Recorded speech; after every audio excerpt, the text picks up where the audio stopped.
اعوذ باللہ من الشیطان الرجیم بسم اللہ الرحمن الرحیم۔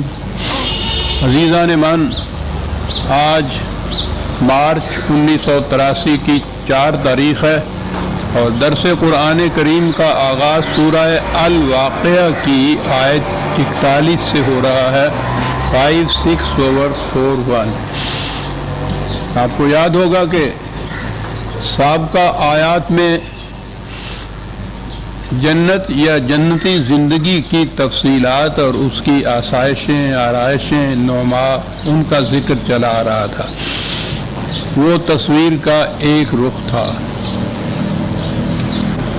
اس کے بالمقابل جہنمی زندگی ہے، اور یہ آیات جو ہمارے سامنے آ رہی ہیں یہ جہنمی زندگی کا ذکر آیا ہے۔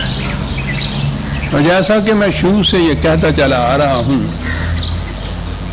کہ جنت کی تفاصیل ہوں یا جہنم کے یہ تذکرے، یہ سارے تمثیلی انداز میں بیان ہوئے ہیں، مثالی طور پر، تشبیہی طور پر، سمبولیکلی جسے کہتے ہیں۔ یہاں جو لفظ آئیں گے وہ سچ مچ کی، جب آگ کہا جائے گا تو وہ یہ آگ سچ مچ کی جو چولہے میں جلاتے ہیں ہم، جو ہمارے ہاں جلتی ہے، یہ نہیں ہے۔ آگ استعارہ ہے ایک چیز کا کہ وہ شے جو جلا کر کچھ رکھ دے۔ اسی طرح سے میں نے جنت کی نما کے متعلق بھی کہا تھا۔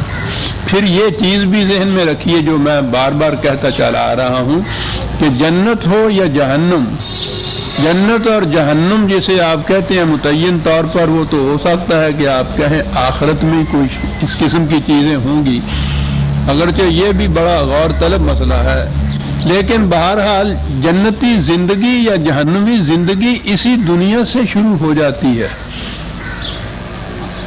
اور یہیں سے پھر وہ مسلسل آگے چلتی ہے۔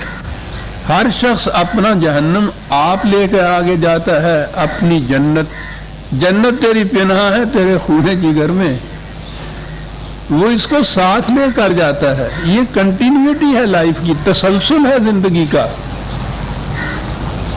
تو یہ جب ذکر آئے گا، یہ جنت کا تو آ چکا اور پھر آتا رہے گا، جہنم کا ذکر جو آئے گا تو اسے آپ دیکھیں گے، اس میں یہاں کی زندگی کی جہنمی زندگی جو ہے اس کو بھی سامنے لایا گیا ہے، اور اسی سے تو ہمیں احساس ہو سکتا ہے کہ آگے جا کے اس میں کوالٹیٹیولی تو ایک ہی بات ہوگی، کیفیت کے اعتبار سے تو وہی ہوگی۔ ہو سکتا ہے کہ اس میں کوانٹیٹیولی شدید زیادہ، وہ شدت زیادہ ہو یا کچھ، ہم نہیں کہہ سکتے وہاں وہ کیسے ہوگی، لیکن ہم یہ جان سکتے ہیں کہ یہاں جہنمی زندگی جو ہے وہ کیسی ہوتی ہے۔ یہ اگر احساس ہو جائے ہمیں کہ جو ہم پہ بیت رہی ہے یہ جہنمی زندگی ہے، تو پھر اس سے نکلنے کے لیے کچھ سوچیں گے ہم۔ اور اگر یہ ہو کہ نہیں یہ ٹھیک بات ہے، ہم جیسے یہ جی رہے ہیں بالکل صحیح ہے، آگے بھی جائیں گے تو رسول اللہ کی شفاعت ہمیں بچا کے جنت میں لے جائے گی، تو پھر تو راوی عیش لکھتا ہے، جو جی میں آئے کرتے چلے جائیے۔ تو یہ ذہن میں رکھیے کہ یہ جہنم کے بھی جو قواعد قرآن بیان کرے گا، جہاں تک یہاں جہنمی زندگی کا تعلق ہے، اس میں اجتماعی طور پر قومیں بھی جہنم کے اندر ہوتی ہیں، ان قوموں کے اندر افراد بھی جہنم کے اندر ہوتے ہیں۔ قرآن میں جہنم کے لیے النار تو بہرحال ہر جگہ آیا، وہ تو اس کی کیفیت ہے، جلا دینے والی چیز۔ جہنم اور جہیم 2 لفظ آئے ہیں اس کے لیے۔ یہ عبرانی زبان کا لفظ ہے جہنم،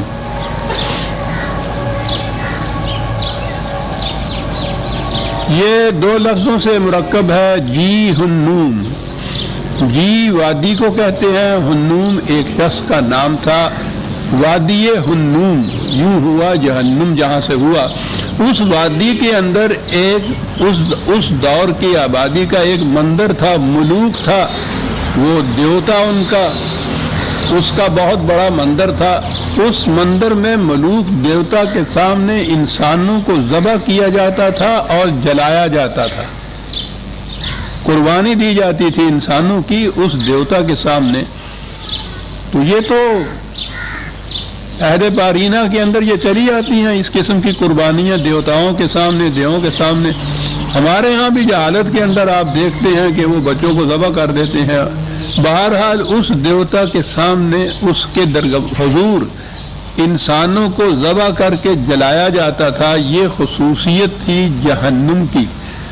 تو جہنم ہے وہ زندگی کی حالت جس میں انسانیت ذبح ہوتی ہو، جلا کر راکھ ڈھیر کر دی جاتی ہو. یہ انسانوں کو جلانے والی بات تو کوئی شے ہی نہیں ہے.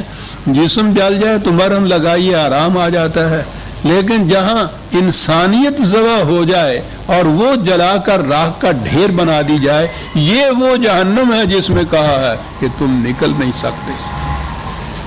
جہیم ہے دوسرا لفظ. آپ کو یاد ہے کہ میں نے بتا رہا ہوں کہ قرآن تصور یہ دیتا ہے کہ زندگی آگے چلتی ہے، بڑھتی ہے، ارتقائی منازل طے کرتی ہے، اوپر کو اٹھتی ہے، آگے جاتی ہے. یہ ایولیوشن کا پروسیس ہے لائف کا. اور اسی لیے یہ کنٹینیوٹی، یہ تسلسل جو ہے زندگی کا، وہ یہاں کی زندگی سے اگلی منزل ہے، کچھ اونچی منزل ہے اس سے ارتقاء کی. جہیم کہتے ہیں وہ مقام جہاں کوئی شے چلتی ہوئی رک جائے. تو جہاں کسی کی پروگرس رک جائے، نشو و نما رک جائے، آگے بڑھنا رک جائے، منزل جو ہے کھڑا ہو جائے، جامد ہو جائے، منجمد ہو جائے جس مقام کے اوپر بھی، وہ اس کی جہنمی زندگی ہے. اور یہی ہے زندگی جہاں پھر وہ جلانا شروع ہوتا ہے انسان کا. یہ کس چیز کا جلانا ہے؟ یہ جسموں کا جلانا نہیں ہے.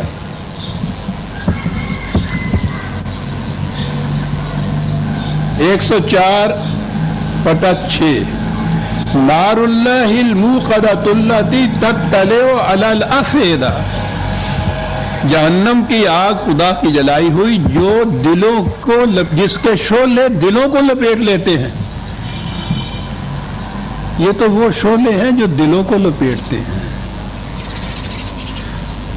اب اس کے بعد ہم میں سے ہر شخص محسوس کر لے گا کہ ہم کس قسم کی جہنم میں ہیں. ہمارے دل کس طرح سے جلتے رہتے ہیں.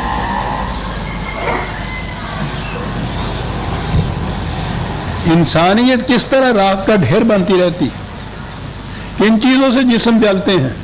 نہ دل جلتے ہیں، انسانیت تباہ ہوتی ہے.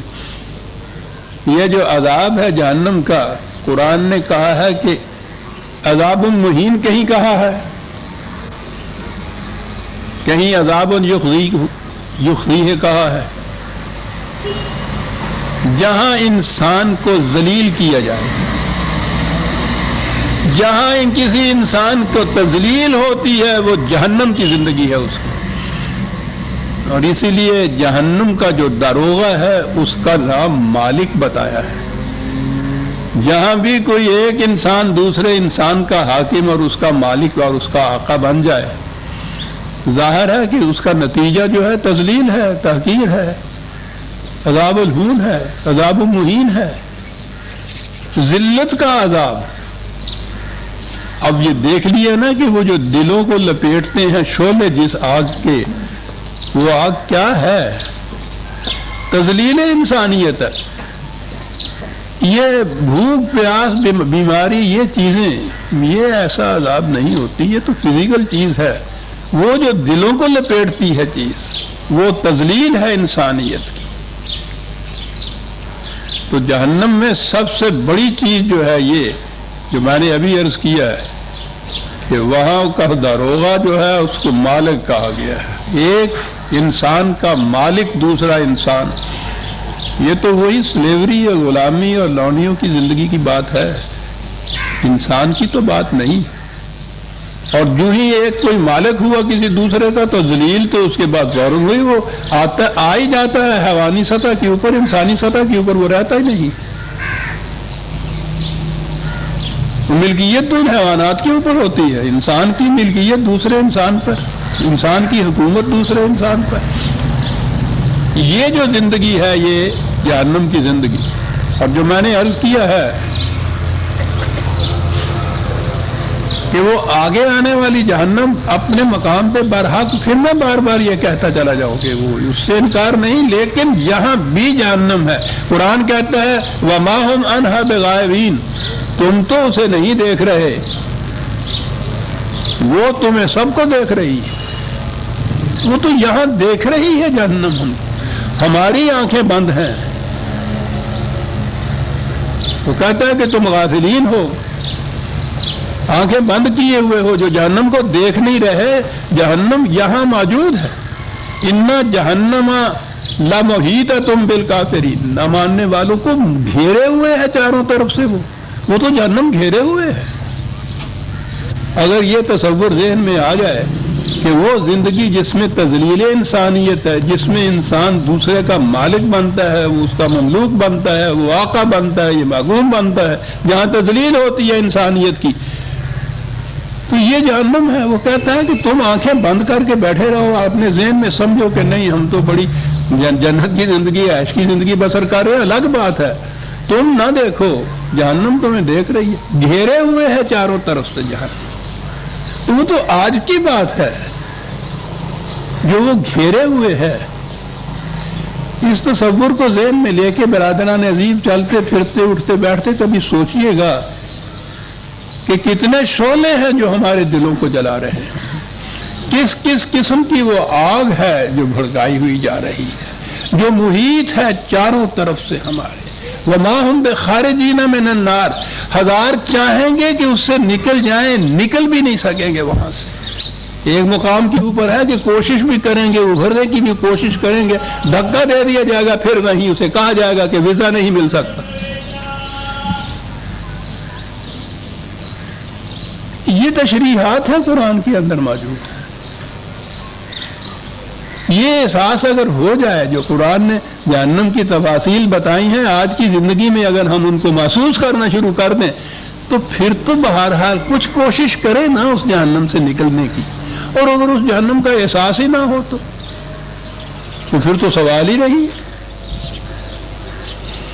اچھے والے بیٹھے ہیں صاحب، کھانے کو مل رہا ہے، سونے کو مل رہا ہے، ٹھیک ہے جی. اس مقام کے اوپر یہ کہا قرآن نے. اس زندگی کے متعلق کہا کہ اس میں نہ زندگی ہوگی نہ موت ہوگی. یعنی من کبھی بیٹھ کے سوچئے گا کہ یہ کیا کیفیت قرآن بیان کر رہا ہے. نہ زندہ ہے وہ، نہ مرتا ہی ہے اس میں. دوسرے مقام پہ ہے کہ موت چاروں طرف سے آتے دکھائی دے گی، لیکن موت آئے گی بھی تو نہیں. ہم نے چاہا تھا کہ اندوہ وفا سے چھوٹنے، وہ ستمگر میرے مرنے پہ بھی راضی نہ ہو. چاروں طرف سے موت آتی دکھائی دے گی، مرے گا بھی نہیں. مر جائے تو جان چھوٹ جائے، لیکن یہ تو ابدی جہنم ہے. جب تک سانس ہے، قید حیات و بند غم اصل میں دونوں ایک ہیں. موت سے پہلے آدمی غم سے نجات پائے کیوں؟ یہ جہنم ہے. وَمَا هُمْ بِخَارِجِينَ مِنَ النَّارِ. بات تو ساری احساس کی ہے.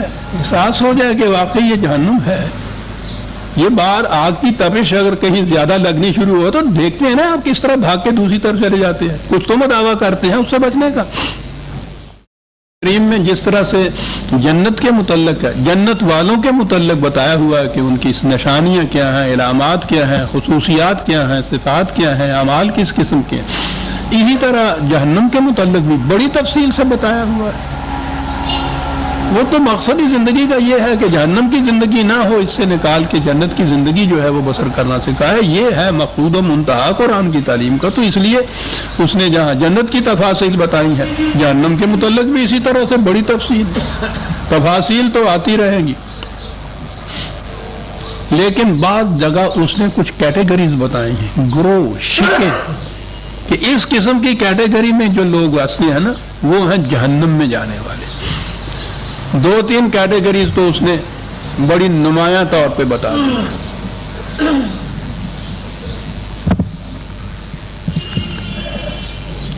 سورہ توبہ کی آیت 9/34 جو ہے، دو گروہ تو یہاں بتائے ہیں، یا ایھا الذین آمنوا ان کثیرا من الاحبار والرہبان لیاکلون اموال الناس بالباطل ویصدون عن سبیل اللہ۔ ایک گروہ ان مذہبی پیشواؤں کا خود محنت نہیں کرتے، دوسروں کی محنت کی کمائی کے اوپر جیتے ہیں، دعویٰ یہ کرتے ہیں کہ ہم خدا کے راستے کی طرف تمہیں لے جاتے ہیں، حالانکہ خدا کے راستے میں سب سے بڑی رکاوٹ یہ خود ہوتے ہیں۔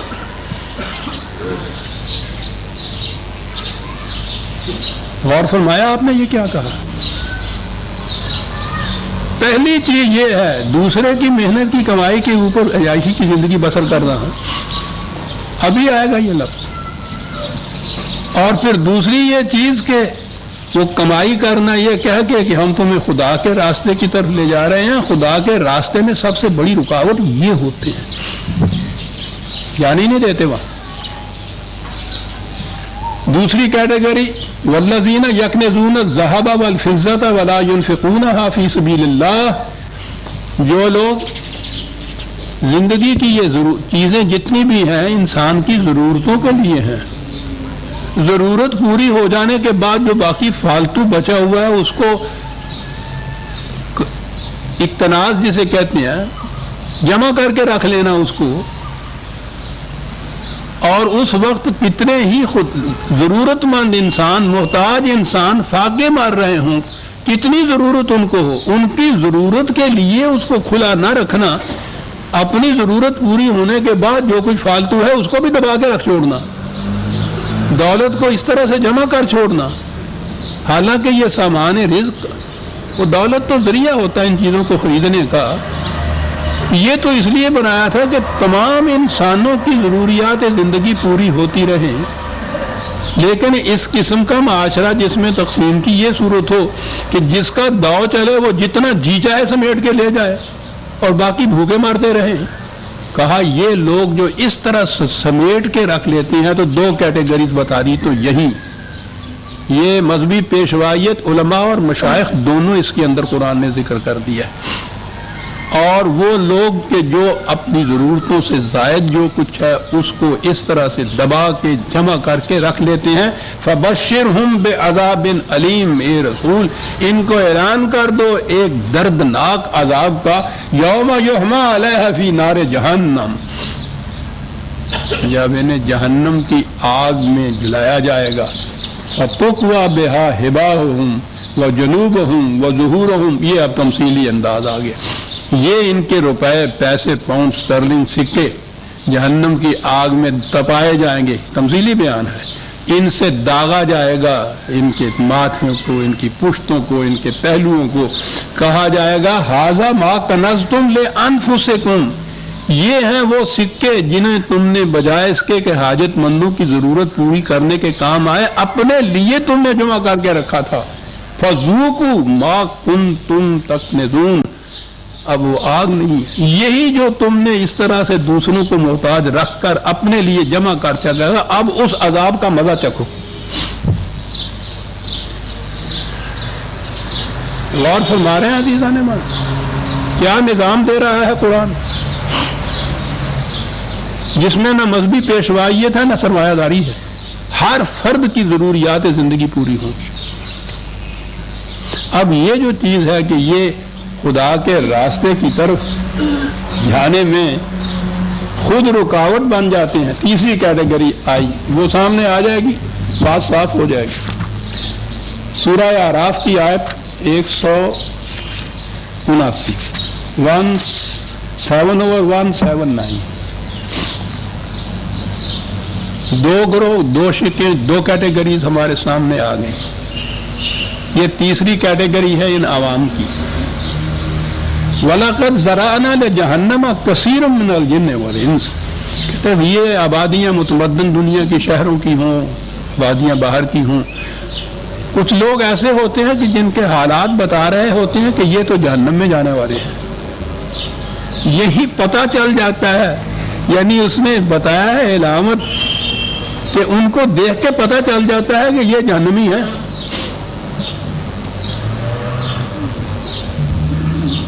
کیا نشانی بنائی؟ کون ہیں لوگ یہ؟ لہم قلوب لا یفقہون بہا، سینے میں وہ دل تو رکھتے ہیں کہ جن میں سمجھنے کی صلاحیت ہے، لیکن ان سے سمجھنے سوچنے کا کام نہیں لیتے۔ وَلَهُمْ أَعْيُنٌ لَا يُبْصِرُونَ بِهَا، آنکھیں رکھتے ہیں، دیکھ سکتے ہیں، دیکھنے کا کام نہیں لیتے۔ وَلَهُمْ آذَانٌ لَا يَسْمَعُونَ بِهَا، کان بھی رکھتے ہیں، سننے کا کام خود نہیں لیتے۔ ایک تو وہ ہے نا کہ جن میں یہ صلاحیتیں ہی نہیں ہیں، چلیے کسی سطح پہ لے زندگی لے لیجیے، ہے ہی نہیں صلاحیتیں، یا ویسے ہی مینٹلی ایسے ہو گئے۔ پہلی چیز یہ ہے کہ یہ سب کچھ رکھتے ہیں، ان سے خود کام نہیں لیتے، سمجھنے کا، سوچنے کا، دیکھنے کا، بھالنے کا۔ اب آئیے ادھر کڑی جا ملی ہے مذہبی پیشوائیت کے اوپر۔ کوئی معاملہ، کوئی مسئلہ، کوئی پرابلم سامنے آئے، یہ نہیں ہے کہ وہ دیکھیں کہ حالات کیا ہیں، سنیں کہ اس کے متعلق وا فریاد کیا ہو رہی ہے، سوچیں کہ اس کا حل کیا ہوگا۔ کرتے کیا ہیں وہ؟ جب بھی کوئی بات ہو تو انہوں نے کہا یہ الماوردی نے یہ کہا ہے، طبری نے یہ فرمایا ہے، ابن کثیر میں یہ آیا ہے۔ ارے بھائی، تمہیں خدا نے آنکھیں دی، کان دیے، دل دیا، سمجھنے سوچنے کی صلاحیت دی، تم تو یہ اس طرح کوٹ کیے جاتے ہو، ہر کتاب کے اندر یہ لکھا ہوتا ہے۔ کچھ اپنی سوچ سمجھ سے بھی بات کرو۔ ہم کہا کہ نہیں صاحب یہ مذہب کا معاملہ ہے، اس میں سوچنا سمجھنا حرام ہے۔ لجہنم کثیر من، کہتا اور تمہیں بتائیں جن کی روش زندگی سے پتہ چل جائے گا کہ یہ جہنم میں جانے والے ہیں۔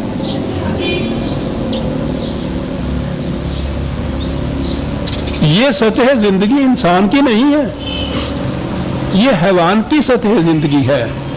پہلے تو یہ کہا کہ اولئک کالانعام، پہلے یہ کہا کہ اس اعتبار سے تو یہ سمجھ لیجئے کہ یہ جو زندگی ہے یہ انسان کی نہیں، حیوانوں کی ہے۔ یہ حیوان کی بات ہے کہ ریوڑ چرانے والا اس گلے کو، ریوڑ کو لیے جاتا ہے، اس نے تا کہا وہ بائیں کی طرف مڑ گئے، اتے کہا وہ دائیں کی طرف چلے گئے۔ نہ اپنی آنکھیں، نہ اپنے کان، نہ اپنا دل، جس طرف آواز دی جا رہی ہے اس طرف چلے جا رہے ہیں صاحب۔ ماوردی نے یہ کہا ہے، ابن کثیر نے یہ فرمایا ہے، جو گڈریا کہتا چلا جا رہا ہے یہ مانتے چلے جا رہے ہیں۔ نہ اپنی آنکھیں ہیں، نہ کان ہے، نہ دل ہے موجود۔ یہ پہلی چیز دیکھیے، پہلی چیز تو کہی کہ روش تو ایسی ہے جیسے حیوانات کی ہوتی ہے، لیکن بل ہم عدل، اس سے بھی گئے گزرے۔ حیوانات میں تو صلاحیت نہیں تھی اس چیز کی۔ صلاحیت رکھتے ہوئے اپنے دل و دماغ سے کام نہ لینا، اپنے عقل و شعور اور فکر اور علم اور تدبر سے کام نہ لینا، انعام کی طرح، بھیڑوں کی طرح آواز پہ چلتے چلے جانا۔ ادھر کیوں جا رہے ہو جی؟ اگلی بھیڑ جو جا رہی ہے، یہ ایک اندھوں کی قطار ہے، وہ اگلا اندر جو چلا جا رہا ہے، پچھلے اندر جو اس کے پیچھے پیچھے چلے جا رہے ہیں۔ کہتا یہ کیٹیگری ہے۔ کہا یہ سب کچھ رکھتے ہیں، دل اور دماغ اور آنکھیں اور کان۔ کیا بات ہے یہ؟ پہلے کہا حیوان ہے، کہا نہیں، ان سے بدتر ہے، اولئک هم الغافلون۔ یہ سب کچھ رکھنے کے باوجود ان سے کام نہیں لیتے، وہ غفلت میں رہتے ہیں۔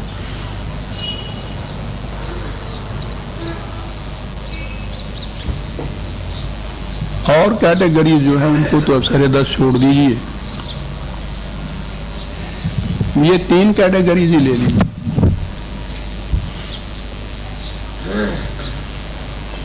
وہ نظام جس میں مالک ہو انسان کا، انسان جو جہنم کا دروازہ بتایا گیا ہے، محکومیت ہو اس میں انسانوں کی، انسانوں سے۔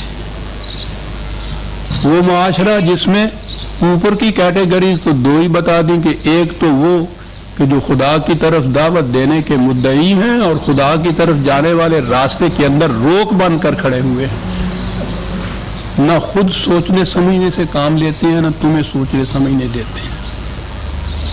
یہ دوسرا کیٹیگری یہ کہ کوئی بات بھی سامنے آئے وہ کبھی یہ نہیں کہتے کہ صاحب عقل و فکر کی روح سے بھی غور کر کے اس کے اوپر دیکھو، وہ تو بالکل حرام ہے وہاں۔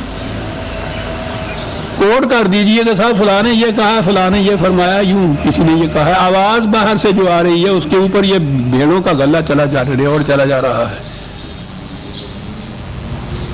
اور تیسری کیٹیگری یہ ہے کہ زندگی کی وہ ضروریات جو خدا نے بلا مزد و معاوضہ اس طرح سے عام کی ہوئی ہیں، اپنی ضرورت کے مطابق تو ہر ایک کو لینا ہی ہے باہر ہے، اس سے زائد جو پڑا ہوا ہے جس میں ہزاروں لاکھوں کی ضروریات پوری کرنی تھی، ہو جانی تھی، ان کو جمع کر کے کنزکم رکھا ہوا ہے، کسی کام نہیں آ رہا، ان کو محتاج بنا رکھا ہے۔ یہ تیسرا نظام کے اعتبار سے آپ دیکھیں، یہ نظام سرمایہ داری ہوتا یہ ہے کہ معنی ہوتے ہیں کہ ہر فرد کو حق حاصل ہے، جتنی جی چاہے دولت وہ جمع کرتا رہے، اس سے فکر نہیں ہوتی کہ کتنے محتاج ہو جاتے ہیں، محروم ہو جاتے ہیں اس دولت سے۔ وہ دولت تو اگر قرآن نے جو کہا ہے کہ اس طرح سے دولت کی گردش نہ کرو کہ وہ ایک اوپر کے طبقے میں ہی پھرتی رہے، یہ ذریعہ ہے انسانوں کی نشو و نما کی اشیاء کے پیدا کرنے یا خریدنے کا، یہ سارے طبقے کے اندر اس کو گردش کرنا چاہیے۔ اوپر کرتی چلے جائے گی تو نیچے کا طبقہ محروم رہ جائے گا نا۔ تو یہ دو کیٹیگری تو یہاں ہو گئے، مذہبی پیشوائیت، سرمایہ داری۔ اب رہے وہ دوسرے عوام، ان کے متعلق کہا کہ اگر وہ سمجھنے سوچنے کی صلاحیت رکھنے کے باوجود سمجھ سوچ کے کام نہیں لیتے اور جو کچھ کوٹ کر دیا جاتا ہے، حوالہ دے دیا جاتا ہے، ریفرنس دے دی جاتی ہے، کہہ دیا جاتا ہے کہ یہ فرمایا اور یہ آیا ہے، اور اس کے مطابق وہ چل پڑے بھیڑوں کی طرح، یہ بھی جہنم کی زندگی ہے جو بسر کر رہی ہے۔ آگے چل کے ہمارے سامنے مین آئٹم جو یا مین کیٹیگریز جس کو آپ کہیں گے نا، وہ یہی آئیں گی۔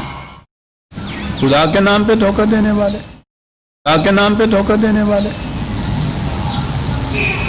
دوسروں کو ضروریات سے محروم رکھ کر اپنے لیے جمع کرتے ہوئے چلے جانے والے، عقل و فکر سے کام نہ لینے والے، صلاحیتیں رکھنے کے باوجود۔ عزیزان ایمان، اب اس کے بعد ذرا آنکھیں کھول کے دیکھیے گا کہ کس قسم کی جہنم ہے جس کے اندر ہم محیط ہیں، جو ہمارے اوپر۔ اب یہیں سے بات کو جہنم کی آگئی، وَأَصْحَابُ الشِّمَالِ وَمَا أَصْحَابُ الشِّمَالِ، یہ پہلے اصحاب یمین تھے، خوش بخت برکت والی زندگی والے۔ اب دوسری طرف آئے، ان کے ہاں یہ دوسری کیٹیگری شمال جو کہتے تھے، وہ بد نصیب جسے ہم عام طور پہ کہا کرتے ہیں، ورنہ قسمت اور نصیب کے تو الفاظ ہم نے وضع کر لیے ہیں اپنے لیے کہ بڑا بد قسمت ہے، بڑا بد نصیب ہے۔ نصیب تو وہ ٹھیک ہے کہ اس کے حصے میں کچھ نہیں آتا، یہ قسمت کا تصور تو بڑا غلط ہے، غلط نظام ہے جس کے اندر جہنم میں پھنسے ہوئے جو ہوتے ہیں وہ سارے بد نصیب ہوتے ہیں۔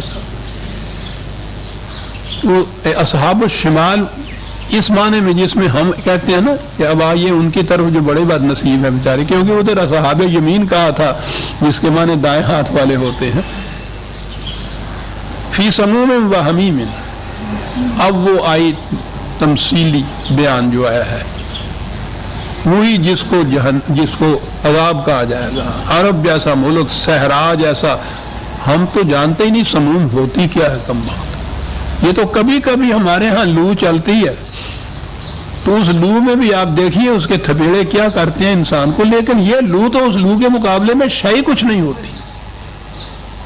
اب انہیں جو سمجھانا ہے تو ان کی زبان میں ہی سمجھایا جائے گا اور کہا جائے گا کہ یہ مثالی بات ہے جو ہم تمہیں کہہ رہے ہیں، یہ لو کے تھپیڑے تمہیں چہرے پہ لگتے ہیں، اس کو بھی تم لپیٹ لیتے ہو۔ یہ عربوں کا لباس اسی لیے ہے اس قسم کا کہ وہ لو کے تھپیڑوں سے لپیٹتے ہیں، آپ اس سے تو بچ جاتے ہو، لیکن جو لو کے تھپیڑے دلوں کو تمہارے گھیرنے، اس سے تو باہر کا لباس تمہیں نہیں بچا سکتا۔ وَظِلٍّ مِّن یَحْمُومٍ، صحراؤں کے اندر سایہ دار درخت کا مل جانا بڑی نعمت۔ کہا سایہ تو کر سکتے ہو، ایک سایہ وہ ہے جو مہمان کے لیے کیا جاتا ہے، صاحبان شامیانہ یہ لٹکایا جاتا ہے، اس میں ٹھنڈک بھی ہوتی ہے، اس میں عزت بھی ہوتی ہے۔ کہا کہ ایک سایہ ہوتا ہے کارخانے کی چمنی کا دھواں نکلے اور سورج کے سامنے آ جائے، کیا مثال ہے صاحب، کہ سایہ تو اس سے بھی ہوتا ہے، لیکن لا بارد ولا کریم، نہ وہ سایہ ٹھنڈا ہوتا ہے نہ اس میں عزت ہوتی ہے۔ یہ جو دوسروں کی کمائی، میں بھی عرض کروں گا کہ یہ کن کے متعلق ہے؟ کہا کن کی بات کر رہے ہیں ہم؟ انہم کانوا قبل ذالک مترفین، یہ وہ لوگ تھے جو اس سے پہلے دوسروں کی محنت کی کمائی پہ زندگی بسر کیا کرتے تھے۔ الفاظ موجود، اس دولت سے وہ سامان تو خرید لیں گے کہ وہ سائے کا سامان بھی ہوگا، ٹھنڈک کا سامان بھی وہ ہو، لیکن کہا کہ غور سے دیکھو تو اس سامان کے اندر عزت نہیں ملے گی، ٹھنڈک نہیں ملے گی۔ ٹھیک ہے جسم پہ سایہ ہو جائے گا، ٹھنڈا بھی ہو جائے گا، اور اب تو ایئر کنڈیشنر بھی لگائے جا سکتے ہیں، لگاتے ہیں، یہ سب کچھ ملے گا، لیکن وہ جو دلوں کو لپیٹے ہوئے ہیں شعلے، ان سے وہ ٹھنڈے نہیں ہو سکیں گے۔ وَقَانُوا يُصِرُّونَ عَلَى الْحِنْثِ الْعَظِيمِ، پھر یہ مصیبت یہ کہ ان کو کہا جاتا تھا کہ بھئی یہ بہت بڑا جرم ہے انسانیت کا جو تم کر رہے ہو، دوسروں حاجت مندوں کو محروم کر کے اور اپنے پاس بے فائدہ ایک چیز، بیکار ایک چیز رکھ چھوڑنا، یہ بہت بڑا جرم ہے۔ اور پھر جو تذلیل ہے انسانیت کی، یہ تو ناقابل تلافی جرم ہے عزیزان من، یہ بخشا ہی نہیں جا سکتا۔ کہا جاتا تھا ان سے، لیکن بھائی وَكَانُوا يَقُولُونَ، بڑی عجیب بات کی، کہا یہ کہتے تھے کہ صاحب دیکھ لیجئے ہم تو عیش کرتے ہیں، ہمارا کوئی کچھ نہیں بگاڑ سکتا، ہم ماخوذ نہیں ہو سکتے، گرفت میں نہیں آ سکتے، آ بھی جائیں ہمیں پتہ ہے کیسے چھوٹ سکتے ہیں، چھوٹتے ہیں۔ کہا ایک ہی بات ہے جو اس سے بچا سکتی ہے، وہ یہ کہ یہاں ان کی گرفت سے تو ہم چھوٹ سکتے ہیں، لیکن خدا کے قانون مکافات عمل کی گرفت سے تو ہم نہیں چھوٹ سکتے۔ اس کی گرفت کا تو یہ عالم ہے کہ یہاں اگر کوئی مجرم مفرور بھی ہو جائے، جسے اشتہاری مجرم کہتے ہیں، وہ بہرحال اسی دنیا میں کہیں پھرتا ہوگا، اسی لیے کبھی نہ کبھی 5-7 سال 10-10 سال کے بعد قابو آ جاتا ہے۔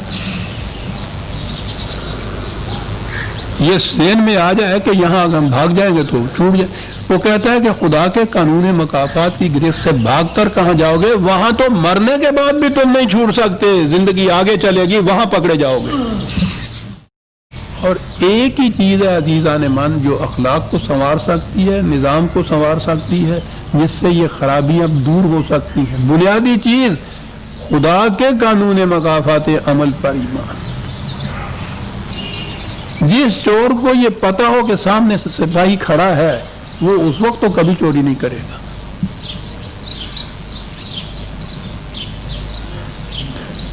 یہ تو اب محسوس آنکھیں ہیں اور محسوس چوری ہے،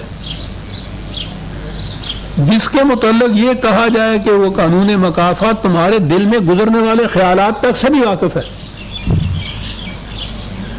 پھر چوری نہیں کی جا سکتی۔